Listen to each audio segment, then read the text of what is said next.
दिल्ली सरकार द्वारा आज दिल्ली में 3 दिवसीय भव्य रामलीला मंच का उद्घाटन आयोजन किया गया है। जैसा कि आप देख रहे हैं, मंच पर अरविंद केजरीवाल और उनके मंत्री गण मौजूद हैं। साथ में उन्होंने यहाँ पे प्रभु श्री राम की आरती को उतारा है। आरती को उतार कर उन्होंने दिल्ली वासियों को क्या संदेश दिया है, वो अभी आप आगे सुनेंगे। और यहाँ पर दिल्ली के मंत्री ने जिस तरह दिल्ली सरकार के द्वारा दिल्ली के मुख्यमंत्री अरविंद केजरीवाल प्रभु श्री राम और माँ सीता की आरती को उतार रहे हैं, साथ साथ में जनता यहाँ पर प्रभु श्री राम के नारे भी लगा रहे हैं।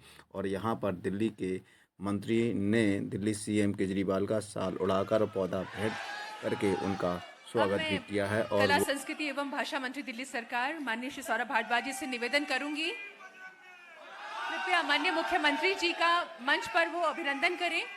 किया सर, माननीय मुख्यमंत्री जी को पौधा भेंट करके उनका स्वागत करेंगे और साथ ही अंगवस्त्र भेंट करके मंच पर उनका अभिनंदन करेंगे।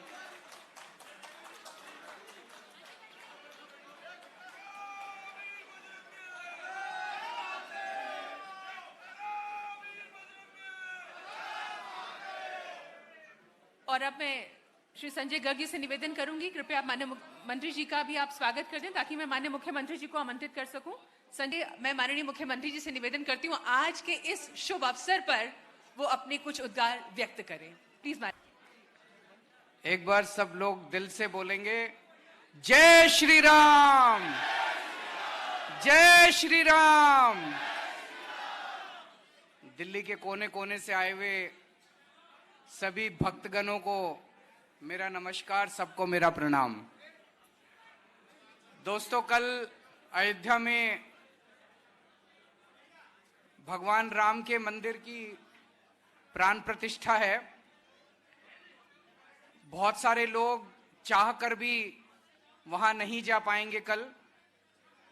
मुझे बेहद खुशी है कि दिल्ली के लोगों के लिए दिल्ली सरकार ने यहाँ पे रामलीला का आयोजन किया है और मैं देख रहा हूं कि हॉल खचाखच भरा है और बाहर भी बहुत सारे लोग, बाहर एलईडी स्क्रीन लगे हुए हैं, वहां भी बहुत सारे लोग रामलीला देखने के लिए आए हैं। आज इस मौके पर हम सब लोगों को, जब हम भगवान जी की भक्ति कर रहे हैं, भगवान राम की भक्ति कर रहे हैं, तो हमें उनके जीवन से, उनके विचारों से, उनके शब्दों से प्रेरणा लेने की जरूरत है। एक तरफ हमें भगवान राम से प्रेरणा लेनी है। हम कहते हैं मर्यादा पुरुषोत्तम राम थे। अपने पिताजी के एक आज्ञा पे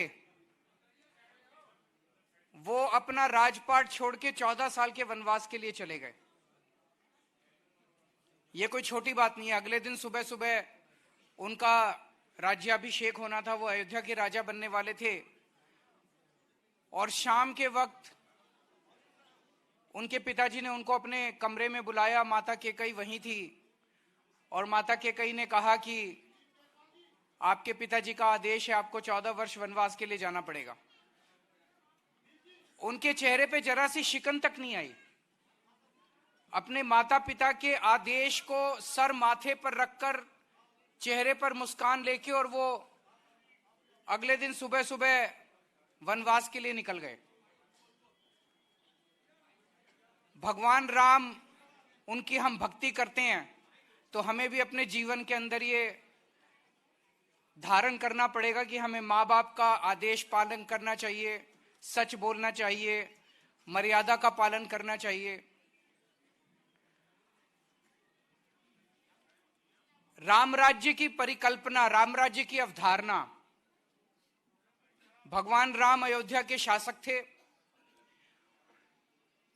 उन्होंने जो शासन दिया उसको एक तरह से पृथ्वी पे एक आइडियल शासन माना जाता है कि अगर शासन हो तो ऐसा हो। राम राज्य की परिकल्पना, उसकी अवधारणा, उसी की अवधारणा से प्रेरणा लेके हम दिल्ली में अपनी सरकार चलाने की कोशिश कर रहे हैं। हमने ठाना है दिल्ली में कि कोई भूखा नहीं सोना चाहिए, सबको उचित राशन मिले। अगर कोई गरीब है तो उसको मुफ्त में राशन दिया जाता है। बेघर लोगों के लिए हमने नाइट शेल्टर्स बनाए हैं जहां पे वो रह भी सकते हैं और उनको खाना भी मुफ्त मिलता है। हमने ठाना है कि हर बच्चे को अच्छी शिक्षा मिलनी चाहिए, चाहे गरीब का बच्चा हो चाहे अमीर का बच्चा हो। और अब दिल्ली में मिलने लगी है, अच्छी शिक्षा मिलने लगी है। हमने ठाना है कि हर व्यक्ति को अच्छा इलाज मिलना चाहिए, चाहे गरीब आदमी हो चाहे अमीर आदमी हो। अच्छा इलाज मिलना चाहिए, मुफ्त इलाज मिलना चाहिए। हमने ठाना है कि हर व्यक्ति को बिजली मुहैया होनी चाहिए, चाहे गरीब हो चाहे अमीर हो। 24 घंटे बिजली आती है, फ्री बिजली मिलती है। हर व्यक्ति को पानी मिलना चाहिए, पीने का पानी उपलब्ध होना चाहिए। पानी की उपलब्धता को भी कोने कोने तक पहुंचाने की कोशिश कर रहे हैं और पानी भी मुफ्त किया दिल्ली के अंदर। जितने बुजुर्ग हैं, हमारे बुजुर्गों की इच्छा होती है कि जिंदगी में एक बार कोई तीर्थ स्थान तो मैं करके आऊं। अलग अलग कारणों से कई लोग नहीं जा पाते, तो बुजुर्गों को फ्री तीर्थ यात्रा करवाते हैं हम लोग। महिलाओं की सुरक्षा, सबकी सुरक्षा, सब सुरक्षित महसूस करें राज्य के अंदर, इसके लिए कई कदम हम लोगों ने उठाए हैं। सबको सुरक्षा प्रदान करने की हम लोग कोशिश करते हैं। और कोई कैसा भी, चाहे अमीर हो चाहे गरीब हो, चाहे इस जात का हो चाहे उस जात का हो, चाहे इस धर्म का हो चाहे उस धर्म का हो, सबको बराबरी का हक मिलना चाहिए, सबको सम्मान मिलना चाहिए, सब प्यार मोहब्बत से रहें। ऐसा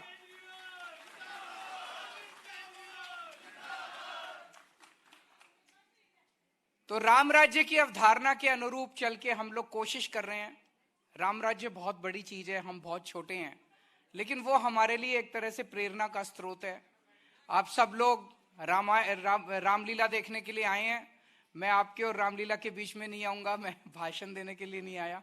सो आप सब लोग रामलीला का आनंद लीजिए और आज हम ये संकल्प लेके जाएं कि भगवान राम के जीवन से, उनके संदेश से, उनके शब्दों से हम प्रेरणा लेंगे और ज्यादा से ज्यादा उसको अपने जीवन में धारने की कोशिश करेंगे। बहुत बहुत शुक्रिया। जय श्री राम।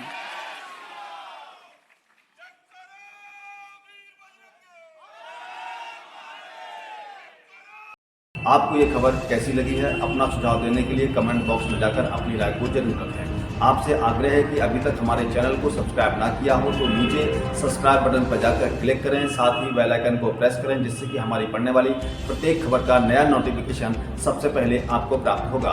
हम फिर मिलेंगे एक नई खबर के साथ, तब तक आप हमको इजाजत दीजिए। जय भारत, जय हिंद।